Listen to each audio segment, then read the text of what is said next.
Luna Classic is testing a major support level, and if that sounds interesting to you, make sure to continue watching this video.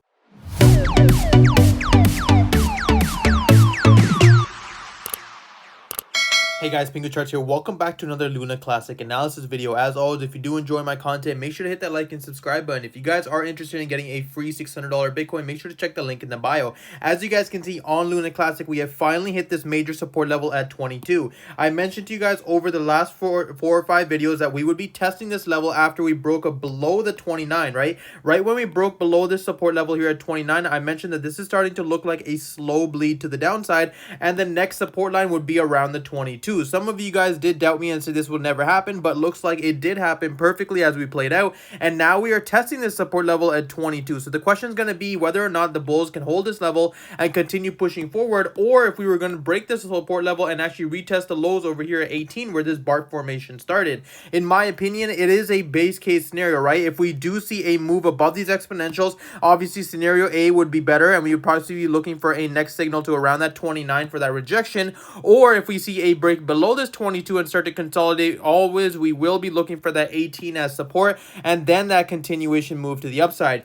Now overall on Luna Classic, we are seeing a major consolidation level, right? Just like we saw over here on previous highs, like on down this side, we saw this beautiful consolidation pattern before we had this move to the upside, and once again after that move we had this very long consolidation continuation before we had the next leg up. Whether or not this is going to be the same sort of consolidation pattern where we consolidate for the next few months before we have the next leg up in Luna Classic is going to be the question. But for now, on the 4-hour time frame, you can see that if you are looking to enter some spot positions, ideally what you want to pay attention is to make sure that this support level can hold, right? I mentioned to you guys this before on the 4-hour that you want to be looking for a 3-test confirmation. As of right now, we don't see that on Luna Classic, right? We have 2-test confirmation, and now it looks like we are going to be entering the 3rd test within the next 4 hours, and then if we get that confirmation, we can look for that long position.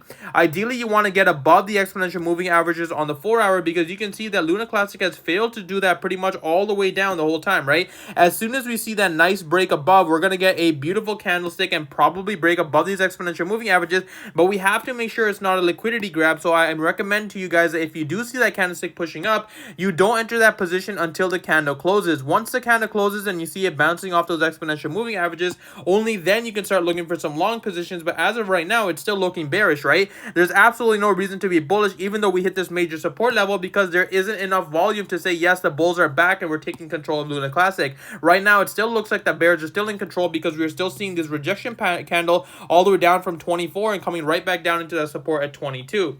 Now on the lower time frames, you can see that we are technically above the exponential moving averages. It looks like we have somewhat bottomed out on the lower time frames, but we're still seeing these rejection candles, so we have to be very careful, right? This could easily just be another move like this what we saw on the 1-hour, where we basically hit that support line, we saw this beautiful pullback, and then that continuation to the downside. Pretty much same thing, right? We have this continued downside, that pullback entry, and then we might see another leg to the downside and break that support at 22. But that's pretty much all I have for you guys today. As always, if you do enjoy my content, make sure to hit that like and subscribe button, and if you guys are interested in that $600, make sure to check the link in the bio.